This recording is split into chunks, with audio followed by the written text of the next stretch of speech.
हम लोग आज एक विशेष चर्चा करने वाले हैं। आज वह है सृष्टि तत्व। आप लोग फोन ले लीजिए, इनके पास फोन नहीं है। आज आपको कुछ पढ़ना नहीं है, एक फोटो देखनी है। फोटो को जो विषय है उसके उनको मैं समझाऊंगा। इसमें जो हमारा ग्रुप है गीता चर्चा था रूप में, इसमें सृष्टि तत्व क्रिएशन फाइनल करके एक पीडीएफ भेजा गया है, उसको आप देखिए। बाकी मैं स्क्रीन पे तो दिखाऊंगा ही। सबके पास सबको दिख रहा है? ओके। आवाज आएगा भी नहीं क्योंकि आज एम्पलीफायर खराब है। स्पीकर छोड़िए, अब कहाँ मिलेगा स्पीकर। ठीक, सुनाई तो पड़ रहा होगा ऐसे आवाज। इतना धीरे तो नहीं बोल रहा हूं मैं। ये आप लोगों को वापस से पढ़ना हो तो आप लोग कृपया सृष्टि के विभाग में श्लोक क्रमांक 15 से पढ़ सकते हैं। क्लास के बाद फिर से एक बार पढ़ लीजिएगा। इसको मैं पढ़ाने का उद्देश्य ये है, कई बार भगवत गीता में या श्रीमद् भागवत में क्लासेस में विषय आते रहते हैं, प्रधान महतत्व ये वो। अभी इन प्रथम स्कंद की शुरुआत में जब मैंने क्लास दी उसमें कई बार महतत्व का वर्णन आया, प्रधान का वर्णन आया, तो सब उसकी धारणा नहीं हो पाती, तो फिर बुद्धि प्रवेश नहीं करती उसमें। तो इसलिए थोड़ा थोड़ा बताने का प्रयास करेंगे। प्रभुपाद जी का भागवत है, तीसरा स्कंद, अध्याय 10, श्लोक क्रमांक 15। उसमें एक सृष्टि के तत्व को पढ़ने का प्रयास करेंगे। ठीक है, ओके। अब आप लोगों को यहाँ पे कुछ चार्ट खोलना होगा जो आपके पास है। चार्ट दिख रहा है आप लोगों को, और उसमें नंबरिंग की गई है 1 2 3 4 5 6 ऐसे करके। और वो जो नंबरिंग है वह श्लोक क्रमांक 15 जो है तीसरा अध्याय के 10 में, सॉरी तीसरा स्कंद 10वां अध्याय 15 से नंबरिंग शुरू हो जाएगी। पहली सृष्टि इसकी, दूसरी सृष्टि इसकी, ऐसे ऐसे करके आपको सीखना है। तो हम लोग अब पढ़ते हैं और पढ़ते हुए समझने का प्रयास करेंगे। कहाँ गया? यस। तो सृष्टि तत्व में 9 प्रकार के सृजन हैं, और इसमें सबसे पहला जो सृजन है वो होता है महतत्व का सृजन। आप इस चार्ट में देख सकते हो 2 प्रकार की सृष्टि का वर्णन है, एक्चुअली 3 प्रकार की। साउंड कम नहीं, साउंड है नहीं। साउंड आपको केवल तो फैन थोड़ा कम कर सकते हो, सुनाई पड़ेगा। एम्पलीफायर खराब चल रहा है। मेरी आवाज लास्ट तक जा रही है? थोड़ा फैन कम करना पड़ेगा। अब मैं चिल्ला तो नहीं सकता यहाँ से। ओ चल गया ये, आपके हाथ में तो जादू है। ठीक है, कुछ तो किया है। किसी ने सफाई करी है, सफाई करते समय ध्यान रखें कि इसका डिस्टर्ब न करें। चलिए कोई नहीं, आगे सुनिए। सृष्टि तत्व, सृष्टि तत्व में आप 3 प्रकार की सृष्टि को देख रहे हैं यहाँ पे। क्या है? माया सृष्टि दिख रहा है आपको, डार्क ब्लू स्पॉट में माया सृष्टि है, यानी माया के द्वारा सृष्टि। उभय सृष्टि मतलब दोनों प्रकार की सृष्टि, और वैराज सृष्टि मतलब ब्रह्मा जी की सृष्टि जो ब्रह्मा जी के द्वारा होती है। तो माया की सृष्टि में प्रकृति के मतलब इस जगत के तत्वों का, इंग्रेडिएंट्स का निर्माण होता है। अब माया सृष्टि में जो चीज नहीं दिखाई गई है वो है प्रधान। माया के 3 भाग हैं, प्रधान, विद्या और अविद्या। जो प्रधान में सृष्टि होती है वह वास्तविक सृष्टि होती है, और जो अविद्या में सृष्टि होती है वह झूठी सृष्टि होती है। अविद्या की सृष्टि है अविद्या, अस्मिता, राग, द्वेष, अभिनिवेश, इसको हम समझाएंगे। ये सब झूठा है, उसकी आवश्यकता है। तो वह जो सृष्टि है वह आपको पॉइंट नंबर 6 में दिख रही है, उसे कहते हैं अज्ञान। माया की ही सृष्टि है लेकिन वह अविद्या के द्वारा होती है, तो उसे कहते हैं अज्ञान। तो उसकी वर्णन अभी हम आगे करेंगे। अभी हम जो कर रहे हैं, चर्चा कर रहे हैं, वह है प्रधान में होने वाली सृष्टि। प्रधान का अर्थ आप समझते हो, जिसमें सतोगुण, रजोगुण, तमोगुण वह मिश्रित नहीं होते आपस में, और वहां पे कोई सृष्टि नहीं होती है। कार्य कारण का भेद नहीं दिखता है वहां पे। कोई वस्तु किसी चीज का कारण है ऐसा भेद नहीं दिखाई पड़ता है। तो अब उस प्रधान से, जब इस प्रधान में भगवान दृष्टिपात करते हैं, भगवान मतलब भगवान महाविष्णु, तो उसमें वह अपनी काल शक्ति को डालते हैं, बद्ध जीवों को डालते हैं, उनके कर्मों को डालते हैं, उनके स्वभाव को डालते हैं, इस प्रकार से मिक्स कर देते हैं। तो मिक्सिंग के द्वारा बनता है महतत्व। महतत्व की सृष्टि हो गई पहली सृष्टि। ये श्लोक क्रमांक 15 में बोला गया है, 9 सृजनों में पहला सृजन महतत्व सृजन अर्थात भौतिक घटकों की समग्रता है। जितने भी भौतिक घटक हैं, अवयव हैं, उनको एक साथ महतत्व के रूप में कहा जाता है। इसी को चित्त भी कहा जाता है। समझ में आया पहली सृष्टि किसकी है? महतत्व की। अब आप प्रधान को सृष्टि क्यों नहीं कह रहे हैं? क्योंकि प्रधान हमेशा रहता है। प्रधान हमेशा रहता है, तो वहां सृष्टि की बात नहीं हो रही। सृष्टि की शुरुआत होती है जब प्रधान पे भगवान महाविष्णु दृष्टिपात करते हैं और अपने ईक्षण से जीवों को उसमें स्थापित करते हैं, उनके कर्मों को, स्वभाव को, और उसके बाद महतत्व की सृष्टि होती है। तो सृष्टि वास्तविक रूप से कहां से हो रही है? महतत्व से। अब इसमें एक और बात बताना भूल गया मैं कि प्रधान जो है वह प्रकृति की अव्यक्त अवस्था है। अव्यक्त, जब कुछ व्यक्त नहीं हो रहा है, और जब वो व्यक्त होता है तो उसे प्रकृति कहते हैं। और उसके ऊपर जब भगवान दृष्टिपात करते हैं और उसमें सब एजिटेशन होना चालू हो जाता है तो उसको महतत्व कहते हैं। समझ में? इसी महतत्व में, ये महतत्व मूलतः सतोगुण में होता है, उसमें सतोगुण का प्राधान्य होता है।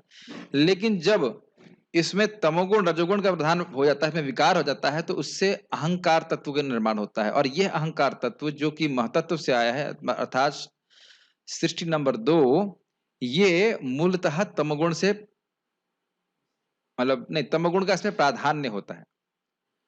महतत्व में था सतोगुण का प्राधान्य, शुद्ध चेतना, और महतत्व से आया भगवान की काल शक्ति के द्वारा, महतत्व से आया अहंकार तत्व, मूल अहंकार कह लीजिए, और अहंकार में तमोगुण का प्राधान्य होता है। क्वेश्चन की पूछोगे क्या? ज्यादा क्वेश्चन मत पूछना, कठिन क्वेश्चन पर मत पूछना, आगे का मत पूछिए, पहले एक बार सुन लीजिए, नहीं तो वो फ्लो टूटेगा। दूसरी सृष्टि किसकी है? अहंकार की। द्वितीय सृजन में मिथ्या अहंकार उत्पन्न होता है, जिसमें से भौतिक घटक, भौतिक ज्ञान तथा भौतिक कार्यकलाप प्रकट होते हैं। ये मैं 15वें श्लोक को पढ़ रहा हूं, ठीक है, भागवतम का, उसी के आधार पे बोला गया है। अब 3 नंबर कहां दिख रहा है? 3 नंबर है तामस, यानी तामसिक अहंकार। जब ये अहंकार भी विभक्त हो जाता है, मतलब इस पे तमोगुण का मिक्सिंग होती है ऐसे कह लीजिए, और काल शक्ति कार्य करती है, तो इसके द्वारा बनते हैं, ये तामसिक अहंकार होता है, और उसके द्वारा बनते हैं पंच तन मात्राएं और पंच महाभूत। पंच तन मात्राएं दिख रही हैं आपको? शब्द, स्पर्श, रूप, रस और गंध। और पंच महाभूत क्या हैं? आकाश, वायु, अग्नि, जल और पृथ्वी। अब आप लोग मानसिक रूप से एक एरो बना सकते हैं। शब्द से आकाश की ओर एरो बनाइए, बना पा रहे हैं? शब्द से आया आकाश, और आकाश से स्पर्श का सम्मिश्रण हुआ तो उससे आई वायु। वायु का रूप तो रूप पहले से ही है, रूप का सम्मिश्रण हुआ, उससे आई अग्नि। अग्नि से रस का सम्मिश्रण हुआ तो उससे आया जल, और जल से गंध, और गंध से पृथ्वी आई। समझ रहे हैं? और यह भी ध्यान देना होगा कि पृथ्वी में गंध, रस, रूप, स्पर्श और शब्द पांचों हैं। जल में रस, रूप, स्पर्श और शब्द 4 हैं। अग्नि में रूप, स्पर्श और शब्द हैं। वायु में स्पर्श और शब्द हैं, और आकाश में शब्द है। ये गुण है। पूरा सृष्टि के आपको मास्टर नहीं बना सकते, क्योंकि मैं खुद भी मास्टर नहीं हूं, लेकिन थोड़ा थोड़ा आइडिया दे रहे हैं, ताकि जब भी भगवत गीता में आए तो आपको समझ में आएगा तामसिक अहंकार का अर्थ क्या है। ठीक है, तो यही बात बोली जा रही है कि तृतीय सृजन में इनके तत्व उत्पन्न होते हैं, इंद्रियों के विषय, और इनसे तत्व उत्पन्न होते हैं। इंद्रिय के विषय क्या है? पंच तन मात्राएं, और उनसे ही पंच महाभूत इत्यादि की सृष्टि हो रही है। ये क्लियर है? चौथी सृष्टि दिख रही है आपको, 4 नंबर दिख रहा है बीच में ग्रीन कलर का, यह है तेजस, यानी राजसिक अहंकार, जो मूल अहंकार है, मूल मिथ्या अहंकार। उसमें जब रजोगुण का सम्मिश्रण होता है, रजोगुण का प्रभाव होता है, और भगवान की काल शक्ति उसमें रहती है, तब ज्ञानेंद्रियों और कर्मेंद्रियों की सृष्टि होती है। ज्ञानेंद्रिय क्या कहलाती हैं? जिनसे हम ज्ञान ग्रहण करते हैं। लिखा हुआ है बड़ा स्पष्ट, चक्षु, कर्ण, नासिका, जिह्वा और त्वचा।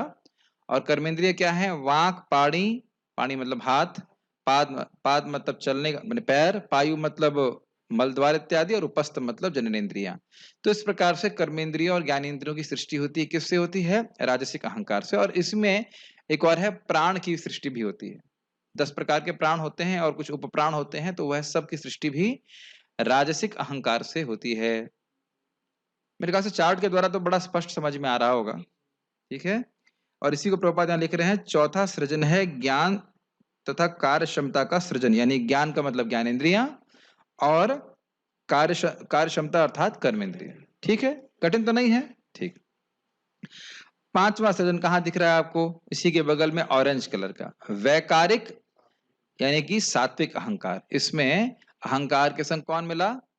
सतोगुण, भगवान की काल शक्ति के प्रभाव में, और फिर उससे मन और इंद्रियों के देवता उत्पन्न होते हैं। ध्यान देना होगा कि इंद्रियों के देवता मतलब इंद्रियों के अधिष्ठाता देवता। जैसे आंख के देवता हैं सूर्य, मन के देवता हैं चंद्र, बुद्धि के देवता हैं ब्रह्मा जी, अहंकार के देवता हैं रुद्र, और ऐसे करके, और नासिका के देवता हैं अश्विनी कुमार। तो ऐसे अलग अलग देवताओं की सृष्टि हुई। और ये देवता कौन से हैं? अधिष्ठाता, इंद्रियों के कंट्रोलर देवता। जैसे मेरी वाणी अभी मैं बोल रहा हूं कुछ, तो उसके कौन कंट्रोल कर रहे हैं? सरस्वती माता कंट्रोल कर रही हैं। समझ में आ रहा है ये बात? ठीक है, तो यहां तक हम समझ पा रहे हैं मन और उनके अधिष्ठाता देवता। अब आप लोग एक बात देखकर कंफ्यूज हो सकते हैं कि 10 नंबर की सृष्टि में भी देवता लिखा हुआ है, और यहाँ लिखा है कि 5 नंबर की सृष्टि है उसमें भी देवता है। लेकिन आपको देखना होगा कि ये माया की सृष्टि है और वह ब्रह्मा जी की सृष्टि है, और वहां ब्रह्मा जी जिन देवताओं के बारे में बात हो रहा है वो उपदेवता हैं, पितृ हैं, भूत हैं, प्रेत इत्यादि सबको देवता कहा जा रहा है। तो उनकी सृष्टि की जा रही है, वो ब्रह्मा जी के द्वारा किया जा रहा है। तो अभी हम उसकी चर्चा नहीं कर रहे हैं, पहले माया की सृष्टि की बात कर रहे हैं। अब आपको छठा नंबर पॉइंट कहाँ दिख रहा है? अज्ञान। अज्ञान का मतलब हो गया अविद्या। अब देखिए, ये सारी चीजों की सृष्टि हो भी जाए, मन भी हो जाए, इंद्रिय भी हो जाए, देवता भी आ गए, लेकिन जब तक जीव को ये अभिमान नहीं हो कि ये शरीर है, तब तक भोग की प्रक्रिया शुरू ही नहीं होगी। आप आश्चर्य नहीं करते हो कि जब मोटरसाइकिल खराब है तो आपको मालूम चल जाता है मोटरसाइकिल खराब है, लेकिन यह नहीं सोचते कि मैं खराब हूं? सोचते हैं? जिस प्रकार से हमारा मोटरसाइकिल से कोई संबंध नहीं है, उसी प्रकार से हमारा इस शरीर से भी कोई संबंध नहीं है।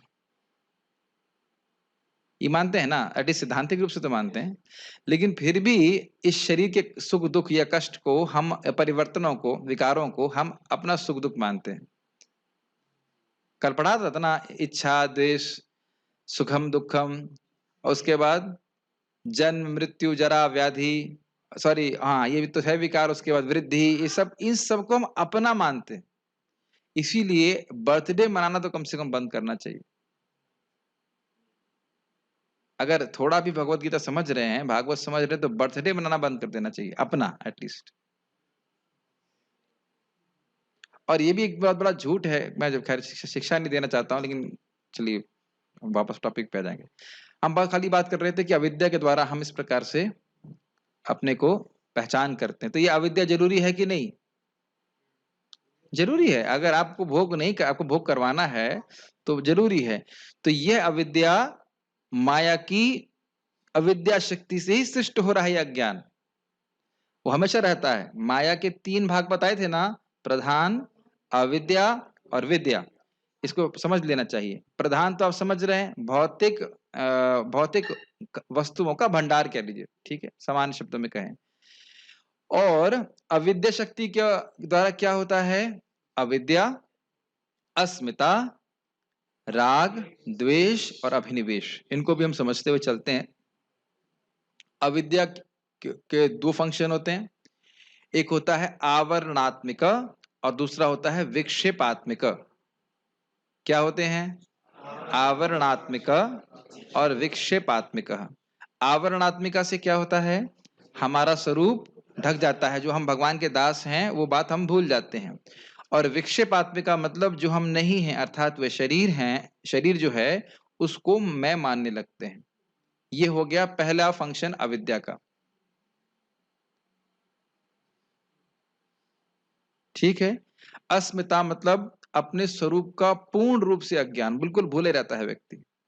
और उसके बाद राग और द्वेष, जब व्यक्ति यह सोच, अस्मिता ठीक बोल रहा हूं है ना?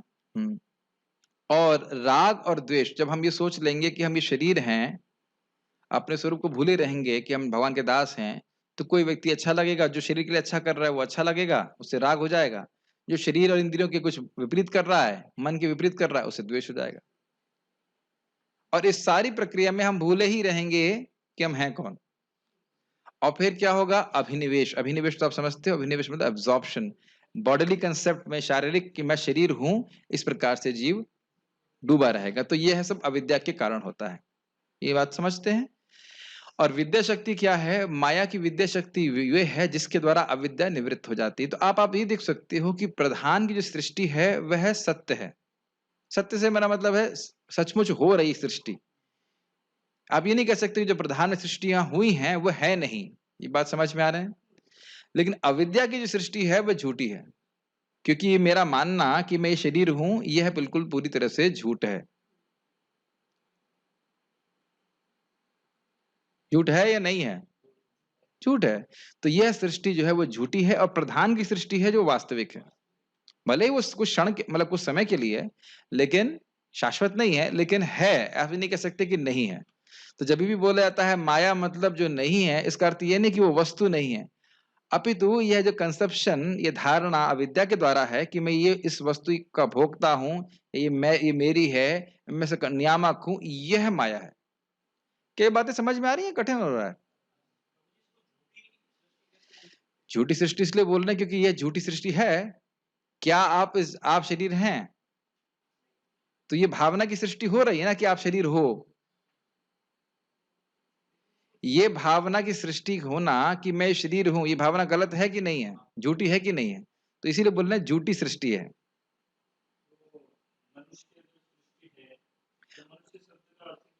नहीं, मनुष्य सृष्टि नहीं। मनुष्य सृष्टि मतलब ये प्रधान की सृष्टि हो रही है। प्रधान में जो सृष्टियां हो रही है, मनुष्य रूपी शरीर जो बन रहे हैं, ये जो जगत बन रहा है वो हो रहा है। अविद्या का अर्थ यह है कि हम मान रहे हैं कि ये वस्तु हम हैं, वह चीज झूठ है। ये जो मानना है, मानने की ये मानना, ये धारणा भी तो कल्पित की जा रही है कि नहीं की जा रही? कल्पित का मतलब है इसकी सृष्टि की जा रही है कि नहीं की जा रही है?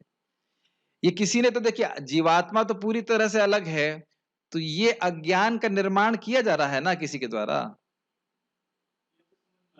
तो ये जो अज्ञान है, ये झूठी सृष्टि है। ये मेरे शब्द नहीं है, चक्रवर्ती पाद जी बोल रहे हैं इसको। हाँ,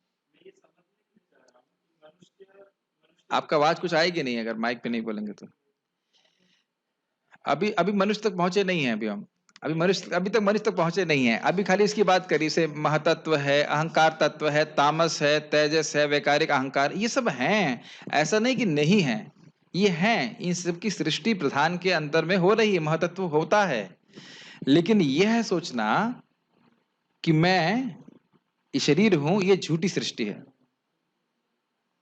समझ में आ रहा है? हाँ, बोलिए। एक्चुअली ब्रह्मा जी के सृष्टि में मनुष्य अभी आता है। ब्रह्मा जी की सृष्टि तक मत पहुंचिए मगर अरे आप खाली 6 नंबर तक रहिए, हम खाली 6 नंबर की बात कर नहीं, रहे मेरे हैं। पॉइंट तो फिर बाद में इसमें आएगा। तो फिर बाद में कि पूछिएगा। चक्षु, कर्ण और नासिका, जिह्वा, ये सारी इंद्रियां है। हाँ, और जो मैंने कर्मेंद्रिय और ज्ञानेंद्रिय, तो ये तो मनुष्य के अंदर ही रहता है ना। अभी हाँ, अच्छा प्रश्न है। देखिए, पहली बात ये कि क्या, पहले बात समझ लेना चाहिए, जो माया की सृष्टि है, अब ये इंग्रेडिएंट्स हैं। जैसे हमारे करुणामृत प्रभु आज उपमा बना रहे थे, तो उपमा बनाने से पहले आपने उपमा जो बनाया, सूजी और क्या डाला आपने, से मूंगफली, वह सब स्टोर में पड़ा हुआ है, स्टोर में आ गया है, ऐसे कह लीजिए। तो जो महातत्व की सृष्टि है मतलब इंग्रेडिएंट्स की सृष्टि हुई है। अभी अभी किसी मनुष्य को दिया नहीं गया है। अभी इनको ले करके ब्रह्मा जी ने कुछ बनाया नहीं है। समझ रहे हैं? जीव जीव की सृष्टि नहीं होती है। केवल यहाँ प्रधान के तत्व, भौतिक तत्वों की सृष्टि हो रही है। अभी केवल ईंट पत्थर जोड़ा जा रहा है। अभी अभी शिल्पकार नहीं आया है। हाँ, अभी स्टोर रूम में सब सामान भर दिया है कि अभी व्यक्त हो गया है। समझ रहे ना? तो ये अभी व्यक्त अवस्था है, इंग्रेडिएंट्स आ चुके हैं। तो यानी कि जो उसका बायां वाला भाग अब माया सृष्टि देख रहे हो, वह सब केवल इंग्रेडिएंट्स की संरचना हो रही है और भगवान के द्वारा हो रहा है। इसमें ब्रह्मा जी का कोई समावेश नहीं है। यानी इंद्रियों के देवता भी ब्रह्मा जी के द्वारा सृष्ट नहीं है। अब ये पॉइंट नंबर 6 समझ में आ गया आपको? अज्ञान वाला। अज्ञान जो है वह माया की एक विभिन्न शक्ति से उत्पन्न हो रहा है, वह प्रधान से द्वारा उत्पन्न नहीं हो रहा है। प्रधान की वस्तुओं में आइडेंटिफिकेशन ये अज्ञान के द्वारा होता है। भाई इन इस जगत से मेरा कोई संबंध नहीं है, लेकिन हमारा पहचान हो रही है कि नहीं हो रही है? तो पहचान के लिए ज्ञान जरूरी है कि नहीं है? तो वह प्रधान के द्वारा नहीं उत्पन्न हो रहा है। माया के कितने भाग बताए थे मैंने? 6 भाग में से बताइए 4 भाग। हाँ, सोच रहा था कि याद है कि नहीं है। 3 भाग हैं। 3 भाग कौन से हैं? एक मिनट रुक जाओ पूछना। हाँ, परशुराम प्रभु, माया के 3 भाग बताइए। अभी तक माया माया सुना था, माया के 3 भाग आज सुने आपने। बताइए कौन कौन से भाग हैं? माया के 3 हिंट दे रहा हूं। ठीक है, प्रधान, विद्या और अविद्या।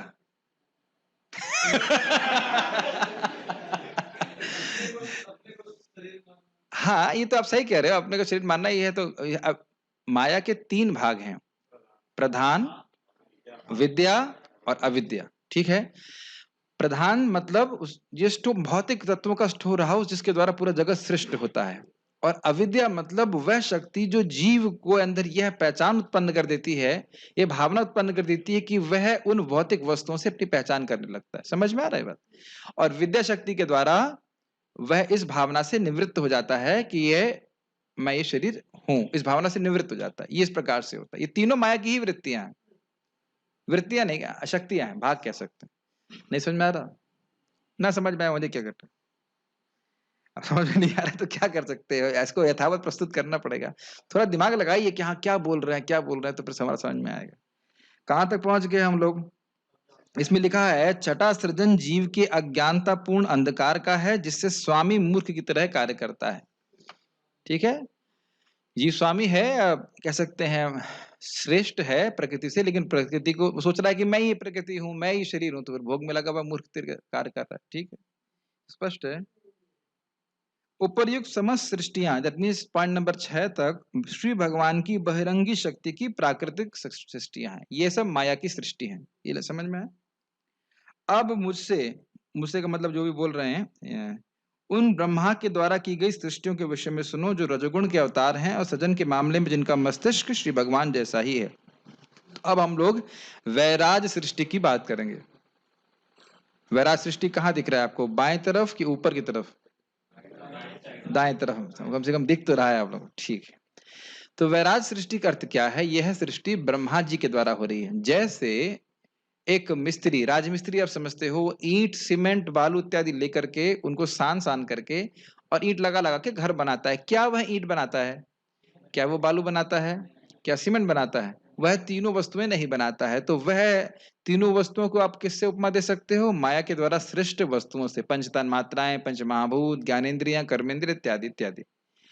तो ब्रह्मा जी क्या करते हैं? ब्रह्मा जी 4 प्रकार की सृष्टि करते हैं। स्थावर, एक्चुअली 2 प्रकार की सृष्टि करते हैं, स्थावर और जंगम। स्थावर मतलब स्थिर, जंगम मतलब चलने वाले। अब उस जंगम को भी आप 3 भाग में बांट दीजिए, तिर्यक, मनुष्य और देवता। तो 7वीं सृष्टि कौन सी है? स्थावर कीजिए, वृक्ष और पर्वत इत्यादि। ठीक है। वृक्ष बोलते हैं कि वृक्ष बोलते हैं? वृक्ष बोलते हैं। ठीक है। वृक्ष और पर्वत इत्यादि चलते नहीं है, उनकी चेतना सबसे न्यूनतम है। उसके बाद उनसे उच्चतर चेतना है तिर्यक। तिर्यक मतलब हो गया कीट पतंग पशु पक्षी। तो बहुत आसान है, मुश्किल नहीं है। और उनसे श्रेष्ठ चेतना वाले कौन हुए? मनुष्य। मनुष्य और, चलो एक बेसिक क्वेश्चन, मनुष्य और जानवरों में क्या अंतर है? ओके साहिल रो, माइक दीजिए। New devotees, new question, new answers. हाँ, प्रयास कीजिए। यस, अंतर क्या है? अंतर ये है प्रभु जी कि मतलब वो हम भक्ति कर सकते हैं, वो भक्ति नहीं कर चलिए सकते। ठीक है, ये बात समझ में आ गया। मोटी मोटी बातें, हम लोग तपस्या कर सकते हैं, अपना हित सोच सकते हैं, वह नहीं सोच सकते। सही उत्तर है। और समानता आप जानते हैं, आहार, निद्रा, भय और मैथुन। ठीक है। और मनुष्य से श्रेष्ठ है देवता। अब देवता का अर्थ क्या हो गया? भूत प्रेत। और देवता का अर्थ हो गया अन्य देवता, जो अधिष्ठाता देवता है, उनके अलावा भी जितने देवता है उन सबकी सृष्टि ब्रह्मा जी ने करी। तो इस प्रकार से हमारा सृष्टि समाप्त। अब आप चाहिए प्रसाद पाइए, कोई दिक्कत नहीं है। ये सब श्रेष्ठ है। देखिए भाई, हम नहीं बोल रहे हैं, हम रुक जाइए। भागवत का है, देवताओं का सृजन इस 8 प्रकार का है। देवता, पितरगण, असुरगण, गंधर्व तथा अप्सराएं या देवदूत, यक्ष तथा राक्षस, सिद्ध चारण तथा विद्याधर, भूत प्रेत तथा पिशाच, किन्नर इत्यादि। ये सब जो हैं ब्रह्मा जी के द्वारा सृष्ट हुए हैं। तो इस प्रकार से हमने सृष्टि तत्व को सुना। अब इस संबंध में कोई किसी का प्रश्न है तो हम ले सकते हैं, कोई प्रश्न नहीं है? ओके, आकाश तत्व प्रश्न करेंगे, आकाश से कुछ प्रश्न आएगा। यस, माइक पे बताइए, या आप बोलिए, मैं रिपीट कर दूंगा। हाँ, ओ, माया सृष्टि में जितने भी तत्व आए हैं वह किसके द्वारा बनाए गए हैं? यूज किसके द्वारा किया जाएगा? अच्छा प्रश्न है। अभी ब्रह्मा जी इसका उपयोग करके विभिन्न शरीरों को बनाएंगे, यानी स्थावर बनाते हैं, ऐसे कहना चाहिए, स्थावर और तिर्यक मतलब जानवर और मनुष्य और देवता इत्यादि। तो ये सारे लोग इन्हीं तत्वों का उपयोग करके विभिन्न कार्य कर रहे हैं और भोगों में प्रवृत्त हो रहे हैं। और आप जानते हो कि इसके द्वारा ही अपने अगर शरीर का उपयोग ठीक से करते हैं तो मुक्त भी हो जाएंगे इन्हीं तत्वों का उपयोग करके। जैसे अभी हम लोग हरे कृष्ण हरे करते हैं तो शब्द का उपयोग कर रहे हैं, तो एग्जाम्पल है। और इसी तरह से और अन्य तत्वों का उपयोग करके उसमें रहते हुए कर्मेंद्रियों ज्ञानेंद्रियों को भगवान की सेवा में लगा करके व्यक्ति मुक्त हो जाता है। अब मैं कभी आगे बोलूंगा महातत्व, तो ये मत पूछना कि क्या होता है, ये पूछने का अधिकार नहीं है। पूछ सकते हो लेकिन बताऊंगा नहीं, फिर कहूंगा कि आप इस रिकॉर्डिंग को सुन सकते हैं, देख सकते हैं। ठीक है, और कुछ पूछना चाहते हैं संबंध में? एक मैं बस रिवाइज करा देता हूं, हमने क्या सुना था क्षेत्र के बारे में, क्योंकि इसका संबंध है तो याद आ जाएगा। महाभूतानि अहंकारो बुद्धिर अव्यक्तमेव च। तो बताइए क्या क्या हो गया इसका अर्थ, संस्कृत समझाइए। महाभूतानि का अर्थ क्या हुआ? पंच महाभूत। ठीक है, महाभूतानि अहंकार, अहंकार दिख रहा है इस चैप्टर में, सॉरी इस चार्ट में। ठीक है, अहंकार। महाभूतानि अहंकार बुद्धिर, बुद्धि मतलब महतत्व, बुद्धिर अव्यक्त, अव्यक्त मतलब प्रधान। ठीक है, अव्यक्तमेव च इंद्रियाणि दशैकम च, इंद्रियाणि 10 + 1 यानी ज्ञानेन्द्रिय और कर्मेंद्रिया और मन हो गया। पंच च इंद्रिय गोचर, इंद्रिय गोचर मतलब इंद्रियों को द्वारा गोचर विषय कौन से हैं? शब्द स्पर्श रूप रस गंध, ये सब क्षेत्र में आ गए। ठीक है, और उनके ये विकार क्या थे? इसके विकार थे क्या था? इच्छा द्वेष सुखम दुखम संघात चेतना धृति। तो ये बात बताई गई थी कि इस क्षेत्र के विकार क्या हैं? इच्छा द्वेष सुख दुख, और इससे उपलक्षण से अन्य सभी विकार, यानी कि बुढ़ापा बीमारी इत्यादि और मृत्यु भी। और साथ साथ संघात का मतलब क्या था? इस क्षेत्र का स्वरूप क्या है? ये शरीर है। और चेतना आधृति का अर्थ है कि जीव को भोग या मुक्ति प्रदान करने का साधन ये क्षेत्र है, ये इसका प्रयोजन है। तो इसलिए मैंने लिंक किया जो हमने सीखा था क्षेत्र। अब समझ में आ रहा है क्षेत्र का मतलब क्या है? अब तो मेरे ख्याल से कठिनाई कहीं होना नहीं चाहिए। नहीं समझ में आ रहा साहिल? ठीक है, वेरी गुड बॉय। अब और कोई प्रश्न है? यस प्रभु, माइक पे पूछिए, माइक पे पूछिए। प्रभु जी, आपने भी बताया जैसे विकार में मन और इंद्रियों के देवता हैं और हाँ। ब्रह्मा जी की सृष्टि में भी देवता हैं। यस, तो मन और इंद्रियों के देवता मतलब एक शरीर की हम कल्पना करते हैं जब। नहीं नहीं, देखिए देवता केवल हमारे शरीर में ही नहीं है, उनकी सत्ता अलग से भी है। तो हमारे इसमें शरीर की इंद्रिय और इंद्रियों के नियामक तो हैं ही, लेकिन उनकी सत्ता अलग से है कि नहीं? सूर्य अलग से है कि नहीं? हाँ। चंद्रमा अलग से है कि नहीं? ये तो बात ये वही देवता है जो ब्रह्मा जी ने नहीं, वह अलग हैं, ये अलग देवता हैं। देवता जिनकी सृष्टि भगवान ब्रह्मा जी ने करी है वह इसमें कैसे आ सकते हैं? 2 बार की सृष्टि करेंगे। जो इंद्रियों के नियामक देवता हैं, भाई इंद्रियां कितनी हो गई हमारी? 5 10 इंद्रियां जो मेरी अभी तक की समझावट है, हाँ। ये प्रश्न मेरे मन में भी आ रहा था, ये समझावट अभी तक है मेरी कि देखिए ये माया की सृष्टि है, माया की सृष्टि में ब्रह्मा जी का कोई स्थान नहीं है। और इसमें लिखा हुआ है इंद्रियों के देवता। तो इंद्रियों के देवता जो हैं वह 10 ही तो हुए, 11 मान के चलिए, 11-12 जो भी रहा हो, मतलब एक फिक्स्ड 5 कर्मेंद्रियां, 5 ज्ञानेंद्रियां, एक मन और अहंकार इत्यादि के देवता जो हैं, तो उनकी सृष्टि ब्रह्मा जी नहीं करते, बल्कि ब्रह्मा जी स्वयं एक सृष्ट देवता है इसमें से। हाँ। तो यह है, उनकी सृष्टि नहीं है। और जो अन्य देवताओं के बारे में बात की गई थी वह है इंद्रियों के अधिष्ठाता देवता नहीं है। यही समझावट है। अगर इसमें कोई और कोई रिसर्च करके कुछ कनेक्शन दे सकता है, करेक्शन दे सकता है, तो मैं उसको स्वीकार करने के लिए तैयार हूँ। अभी तक मेरी यही समझ में आया है, ये 2 प्रकार के देवता यहाँ पे समझ में आ रहा है। जैसे अभी हम प्रभुपाद जी के तत्व कुछ कहना चाहते हैं, प्रभु माइक दीजिए, बोलिए बोलिए, ऑन करिए, ऑन है कि नहीं? हाँ, प्रकृति गर्भवती होती है तो जो ब्रह्मांड बनता है वहां पे, उसके अंदर शायद मेरे हिसाब से ये जो सात्विक अहंकार, राजसिक अहंकार, तामसिक अहंकार और नहीं, देवता देखिए आदि देखिए देखिए देखिए पंच ये पंचेंद्रिय। भी मैं पढ़ रहा था इस चीज में। देखिए अब मैं उधर, चलिए मैं प्रयास करता हूँ जाने का। ये आप लोग ये वाला माया वाला देखिए आप, प्रधान अविद्या विद्या समझ में आ गया। प्रधान मतलब वास्तविक सृष्टि, अविद्या मतलब मिथ्या सृष्टि, और विद्या मतलब मिथ्या सृष्टि को नाश करने वाली शक्ति। अब इसके बाद एक और है, ये हमारे अम, गौरांग दर्शन प्रभु का क्लास था, उसको मैं सुन रहा था। कारण इसमें बोलते हैं कारण सृष्टि होती है और एक कार्य सृष्टि होती है। तो कारण सृष्टि में वही बात मैं आपको समझा रहा था कि इंग्रेडिएंट्स बन रहे हैं, अब ब्रह्मांड नहीं बन रहे उनसे। और उसके बाद जब ब्रह्मांड बन जाता है, उसमें क्या नाम से गर्भोदक विष्णु प्रवेश करते हैं, फिर उसके बाद अन्य सृष्टियां होती हैं, वो विभिन्न लोगों की सृष्टि होती है इत्यादि। तो वही सब बता रहे थे। ब्रह्मा जी की सृष्टि होती है, देवता भी बनते हैं, ऐसे करके है। देखिए बहुत डिटेल में समझाने की शक्ति मेरे पास है नहीं, मैं क्लेम भी नहीं कर रहा हूँ कि मुझे बहुत ज्यादा समझ में आया है। लेकिन ये जो 10वें अध्याय से था, इससे हमें एक मोटा मोटा आइडिया लग जाता है कि भाई हम भगवद गीता में जब बोलेंगे महातत्व तो उसका अर्थ समझ में आएगा, राजसिक अहंकार तो समझ में आएगा। इस पे तो हम लोग ज्यादा रिसर्च नहीं करते, इतना बस इससे समझ में आ जाना चाहिए कि ये इस प्रकार से सृष्टि मोटी मोटी होती है। कोई और भक्त और अच्छे होंगे जिसपे कुछ बोले तो मैं तो स्वागत करूंगा उनका।